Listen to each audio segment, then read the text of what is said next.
देवरानी जेठानी के बीच में कभी ना ख़त्म होने वाली नोक-झोंक अक्सर हमने डेली सोप में देखी है और कहीं-कहीं किसी-किसी के घरों में भी ये नोक-झोंक, ये लड़ाई-झगड़ा देखने को मिलता है। लेकिन अब यूट्यूब का प्लेटफ़ॉर्म भी इस देवरानी जेठानी के झगड़े से पीछे नहीं हट रहा है, क्योंकि आए दिन हम सबको सपना और उनकी जेठानी के बीच में नए-नए कलेश नज़र आ रहे हैं। तो आज इन्हीं चीज़ों के बारे में बात करेंगे और साथ-साथ ये डिस्कशन भी करेंगे कि किसकी ज़्यादा गलती है, किसकी कम गलती है और जो इन दोनों के बीच में हो रहा है, क्या वो ठीक हो रहा है? क्या ये सही तरीके की इन्फ्लुएंसिंग है? क्या इसी तरीके से अपने हर मुद्दे को सोशल प्लेटफॉर्म पे आके आप लोग जस्टिस ले सकते हैं या अपने घरों की इज्जत बचा सकते हैं? तो पॉडकास्ट को एंड तक ज़रूर सुनना। आधा अधूरा पॉडकास्ट सुनने के बाद आप लोग कमेंट सेक्शन में पहुंच जाते हैं और फिर कुछ भी कमेंट करते हैं, तो इसीलिए पॉडकास्ट पूरा सुनना और अपना पॉइंट ऑफ व्यू शेयर ज़रूर करना, क्योंकि मैं आपको यहाँ से अपना वर्जन सुना रही हूँ, अपना पॉइंट ऑफ व्यू आपके साथ शेयर कर रही हूँ। जैसा कि मैंने अपने काफ़ी पहले मैंने एक पॉडकास्ट बनाया था, मैंने उसमें भी ये बात बोली थी कि दोनों एक ही घर की बहुएं हैं और एक ही परिवार का हिस्सा हैं, लेकिन आज सोशल प्लेटफॉर्म पे एक दूसरे के आमने सामने एक दूसरे की बदनामी करते हुए पीछे नहीं हट रहे हैं। लेकिन साथ साथ शायद ये दोनों कहीं ना कहीं भूल चुके हैं कि अगर इन दोनों की बदनामी होगी तो इन दोनों के परिवारों की भी बदनामी होगी, क्योंकि आफ्टर ऑल बिलोंग तो ये उसी फैमिली को करते हैं। तो लोगों के सामने क्या ये एग्जाम्पल सेट करके आप लोग जाना चाहते हैं कि एक ही फैमिली की दो औरतें देखो किस तरीके से लड़ती हैं? क्या इन लोगों के एटिकेट्स हैं और क्या इन दोनों के संस्कार हैं? मैं सच आपको बताऊं कि मुझे दोनों को अगर मैं न्यूट्रल नज़र से देखूं तो मुझे वहाँ पे चीज़ें थोड़ी सी सेटल होती हुई नज़र आई थी, जब सपना की जेठानी ने हाथ जोड़ के यूट्यूब प्लेटफॉर्म पे माफ़ी मांग ली थी और कहीं ना कहीं वो अपने डेली व्लॉगिंग में बिज़ी हो गई थी। लेकिन उसको वाकई में मुझे ऐसा लगता है कि उसको पिन किया गया है, क्योंकि जब वो चुप हो चुकी थी, माफ़ी मांग चुकी थी, तो शायद चीज़ें वहीं पे ख़त्म हो जानी चाहिए थी। लेकिन चीज़ें वहाँ पे ख़त्म नहीं हुई। इनफैक्ट मुझे समझ में नहीं आया कि कैसे और क्यों वहाँ से चीज़ें और ज़्यादा शुरू हो गई। कहीं ना कहीं सपना की जेठानी का आज जो ये एग्रेसिव रूप आप देख रहे हो, और बहुत से लोग उन्हें डुअल फेस भी बोल रहे हैं कि पहले माफ़ी मांग रही थी और अब आके एकदम से चेंज है, एकदम से नेचर ही चेंज है, सब कुछ चेंज है। तो वो चेंजेस शायद वहाँ से हुए जब उस लड़की के पेरेंट्स को ट्रिगर किया गया और उसके पेरेंट्स को टारगेट किया गया। देखो, हमेशा से यही होता है, एक माँ जैसे अपने बच्चों के बारे में एक शब्द नहीं सुन सकती, वैसे ही एक बच्चा भी अपने माँ के बारे में कुछ भी नहीं सुन सकता। यहाँ पे जो लड़ाई थी वो औरतों की आपस में थी, और मैं जैसे हमेशा से बोलती हूँ कि जब दो औरतों की लड़ाई होती है ना, तो पहले तो कभी किसी मर्द को उसमें बीच में नहीं आना चाहिए। वो दोनों औरतें जब लड़ती हैं तो वो इस सर्कमस्टांसेस में होती ही नहीं है कि किसी की भी बात समझ सके। तो जब वो अपनी लड़ाई झगड़े से थक जाती है ना, देन एक सेल्फ रियलाइजेशन वर्ड आपने सुना होगा, उन लोगों को खुद सेल्फ रियलाइजेशन होता है कि हम लोग एक्चुअली ये कर क्या रहे हैं। लेकिन इनकी लड़ाई झगड़ों को बहुत से लोगों ने सोशल प्लेटफॉर्म पे हवा दी और मल्टीपल तरीके की बातें और थॉट्स अपने दिखाए, जो झगड़ा वर्स्ट से वर्स्ट हो गया। सच बताऊं तो उस दिन मुझे भी अच्छा नहीं लगा था, जिस दिन इनकी जेठानी की मम्मी की रिकॉर्डिंग सोशल प्लेटफॉर्म पे गूंज रही थी। वो सिर्फ इसीलिए क्योंकि आप समझ सकते हैं कि जब एक बच्चे पे तकलीफ़ होती है तो एक माँ का दर्द क्या होता है। और अगर देखा जाए, उनके पर्सनल मुद्दे अपने हस्बैंड के साथ कुछ भी हैं, वो उनके पर्सनल मुद्दे हैं जिसके लिए वो ऑफिशियली फाइट भी कर रही हैं। लेकिन वहीं पे अगर आप एक माँ का साइड सोचो, तो एक माँ जिसकी बच्ची इतने टाइम से अकेली अपनी ज़िंदगी गुजार रही है, आए दिन अपने पति के साथ रहने के लिए कोशिश कर रही है, ससुराल में रह रही है, चाहे लड़के रह रही है चाहे झगड़ के रह रही है, लेकिन रह रही है, अपनी बेटी के लिए बाप को ढूंढ रही है, उसके बाप को मनाने की कोशिश कर रही है कि वो उसकी बेटी की आके एक बार शक्ल देखे।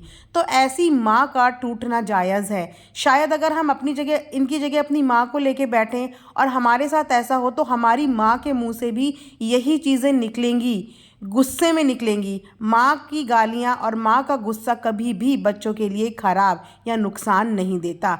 माँ की तो बद्दुआ में भी दुआ होती हैं। ये तो ईश्वर भी इस चीज़ को बोलता है कि माँ अगर कभी बद्दुआ भी देना तो उन्हें फूल समझ के स्वीकार कर लो, क्योंकि माँ की बद्दुआ में भी दुआ है। तो अगर एक माँ ने दुखी होके कुछ ऐसा बोल भी दिया, तो पहली बात कि जेठानी जी को ये बातें किसी से शेयर नहीं करनी चाहिए थी। किसी ने एक बात सही बोली है कि जब आप अपनी खुद की प्राइवेसी अपने तक नहीं रख सकते तो आप दूसरों से क्या उम्मीद लगाते हो कि वो आपकी प्राइवेट बातें अपने तक रख लेंगे। पहले हमें खुद अपनी प्राइवेट बातें अपने तक रखनी सीखनी बहुत ज़्यादा ज़रूरी है। उसके बाद बात आते हैं सपना की। देखो, सपना को मैं इस समय क्या बोलूं, क्योंकि वो खुद ही अभी ऐसे सर्कमस्टांसेस से गुजर रही है कि मुझे लगता है कि इस समय वो ना चीज़ों को उतनी गहराई से सोच और समझ नहीं पा रही है। लेकिन हो सकता है कि आने वाले टाइम पे वो चीज़ें संभल भी जाए और सोच भी ले। अभी उसके अंदर इतना दुख है और कहीं ना कहीं इतने ज़्यादा वो टूट चुकी है कि उसको समझ नहीं आ रहा है। वरना आज तक हमने सपना को कभी किसी के बारे में सोशल प्लेटफॉर्म पे बोलते हुए नहीं देखा।